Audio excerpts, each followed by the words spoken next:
everyone. Testing. Yeah, there we go. Hi, everyone. Thank you so much for coming. I'll talk a little bit about generative AI, data pipelines, and the future of data orchestration. A little bit on what we're going to cover in 10 minutes, probably less, given how I'm feeling right now with too much coffee. Problem and solution overview. So we'll talk a little bit about AI data. LLM refreshers, which I've noticed is a little bit out of date, so I will correct myself on the fly. Data pipelines, and then finally, generative data pipelines.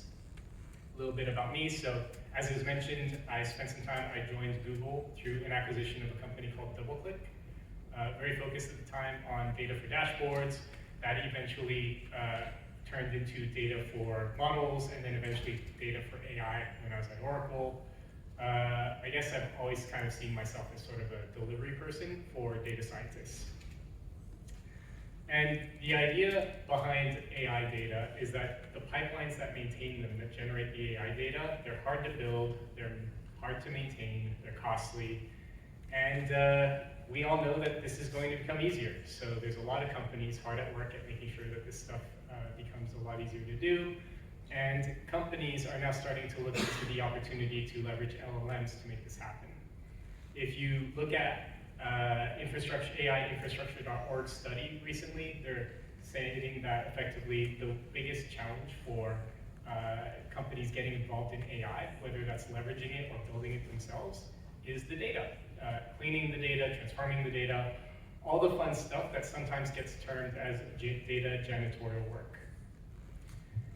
And there's a good reason for this. So this is a little bit of an eye chart, but the idea is that, and by the way, this is going to be a build like I did it on PowerPoint. It was going to go great, and then they said PDFs only. I was like, oh, okay. So now you get the eye chart. What you've got is the yellow chevrons are sort of the tools involved in making AI data happen, and then the blue chevrons is the glue that transports data from tool to tool to tool. You have to buy the data, you have to store the data, you have to apply AI and pre-trained models to the data to effectively do what's called the zero shot, so to take a first pass at that data. Then you need to have humans involved, but you need to display that data in a way that the humans can actually work on it. And then finally, you need to push that data into an MLOps platform so that you can actually build your model. There's a lot of ways to approach this concept, and there's recently been a ton of investment in open source technology in order to make that happen. MLtwist is also working on this challenge. I got told that this was not a sales pitch, so I'm not going to sell the company. Instead, this is more about just letting you know, hey, the blue stuff's important, right? And this is the slide that I kind of wish I could go back this morning and change up, because effectively you have three main options. You've got LLMs provided through cloud, LLMs that are proprietary, and then LLMs that are open source. When it comes to the intuitiveness, what you would expect is that for open source LLMs, you can kind of do what you want. You can tune them, you can train them, you can obviously, expensive, time consuming, and then the higher up the stack you go, effectively the less you can mess with it.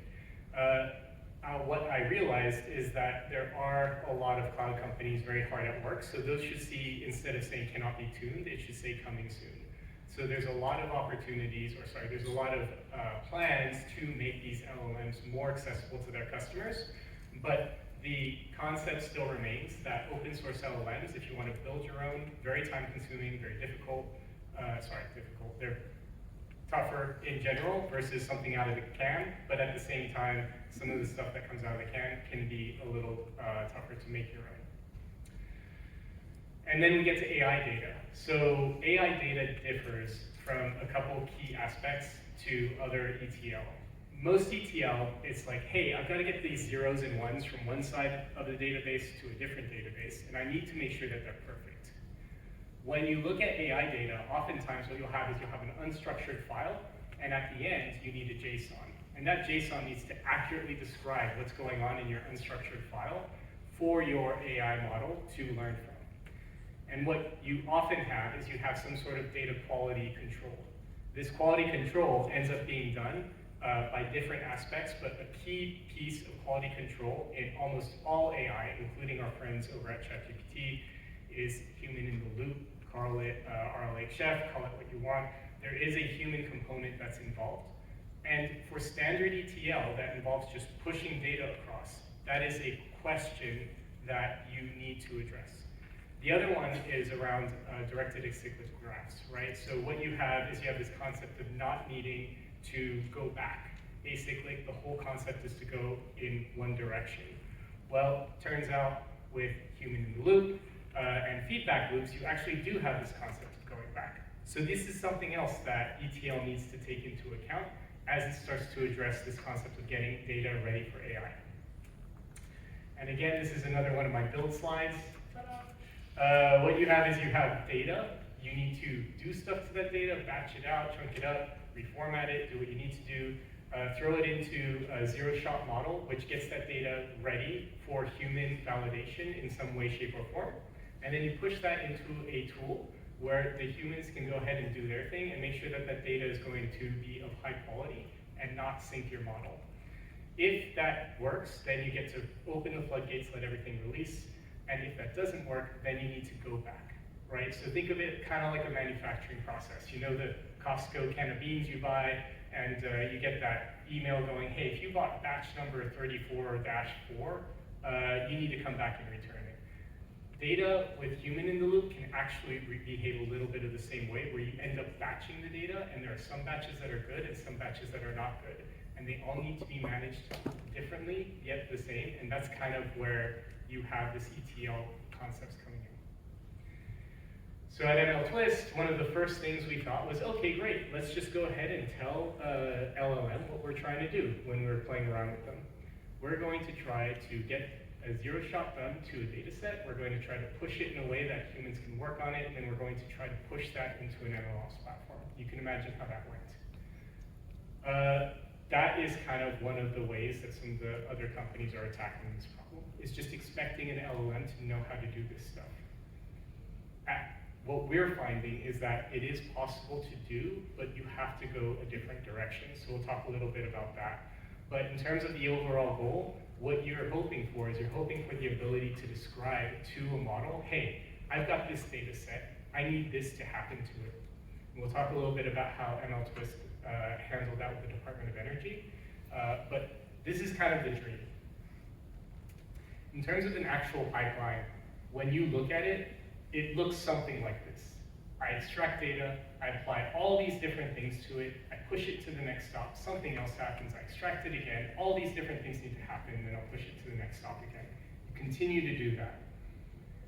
Well, LLMs are going to be involved by effectively building these infrastructure or using the infrastructure foundation that's built, this concept of connectors and components. You'll be able to swap out connectors, swap out components, and then you'll also have an LLM take a zero shot or a first attempt at an orchestration approach.